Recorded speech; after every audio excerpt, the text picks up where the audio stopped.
Okay guys, so I'm going to show you in this video how to save a Google Doc, just in case you've forgotten, even though you've had me for 2 years now.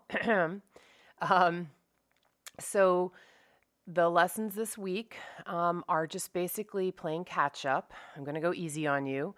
I know a lot of you are trying to get everything organized. So some of you still didn't finish some of the worksheets from the previous weeks. So if you go to slide 2 of the lesson, you'll see the 4 worksheets that we've done. So if you don't remember how to make a copy of them, watch what I do right now. So let's say that you're going to select how credit card payments work. So you click on that one and it'll open it up for you in Google Drive. But you can't do anything with this because it's not your copy. So you have to make one.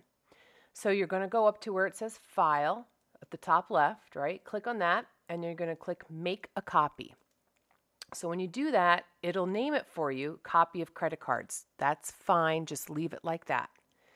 Now, the folder says My Drive. Don't leave it like that. You got to click on that and then click on My Drive again, double click. And then you're going to scroll down and you're going to look for your seminar folder. So you're going to double click on your seminar folder. You should have stuff in yours. I just made this to show you. And you're going to click Select. So you'll see that it says Copy of Credit Cards in your seminar folder. You might have something a little different pop up. It might say Copy and Shared folder. That's okay. That's good because now you know it's shared with me, right?